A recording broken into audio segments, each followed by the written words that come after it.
Halter swim top. Ito yung ating project today, guys. Pwede pang swimming, pwede pang beach. 20 by 30 inches yung ginamit natin na tela dito, guys. Pwede nyong i-apply, guys, yung ginawa nating pattern dito, yung sa tube. Pero itong ginagawa ko ngayon, direct ito sa tela. Mas maganda, guys, kung sanayin natin yung sarili natin, yung direct na tayo sa tela. Doble yung tela na ginupit natin dito, guys, ha. Yung sa front at sa back. Nagupit na rin tayo, guys, para sa ating strap. Gayon din sa waistband natin na gagamitin.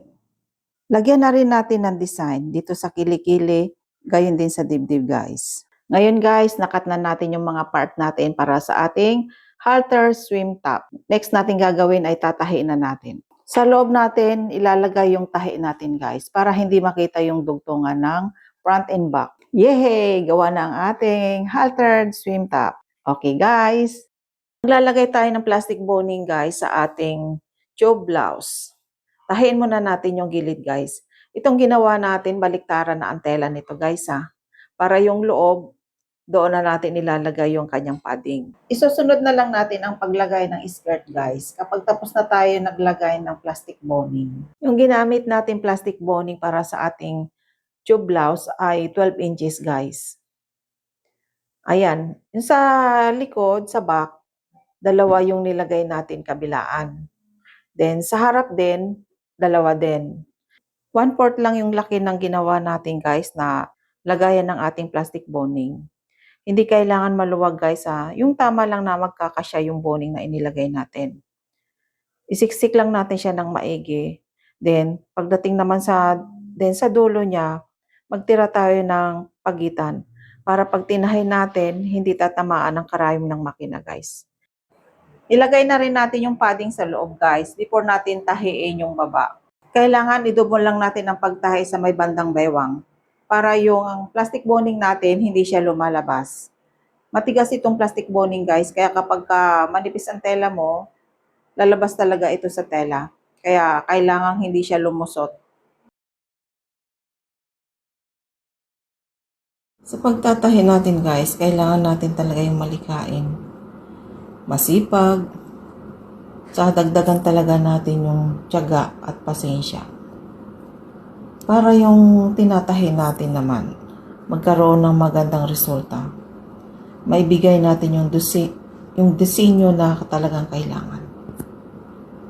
Kasi makikita rin naman ito, guys, kapag talagang mayroon tayong pagmamahal at pagtsatsaga sa ginagawa natin. Ang ganda ng resulta. Mag-aayos tayo ngayon ng gown natin, guys. Maglalagay tayo ng mga beads para lalong gumanda yung ating gown. Ito yung mga dati kong gown na for rent.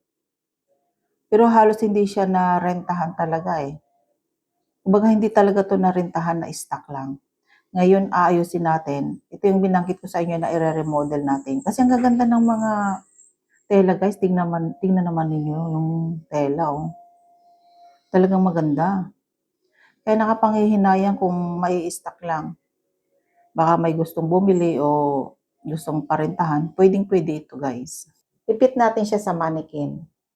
Long back design ito, guys, at strapless. Gown alteration tayo, guys. Ito yung mga lumang gown natin na magaganda pa yung mga tela. Ang gaganda ng mga sequins niya na nakalagay, guys.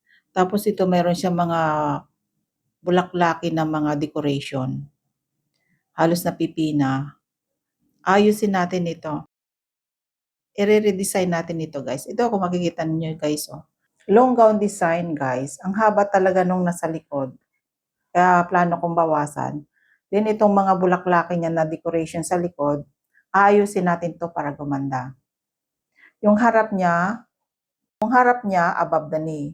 Then yung sa kanya sa mayroong bandang dibdib, may mga decoration din. Ayusin natin ito, guys, pagagandahin natin pa.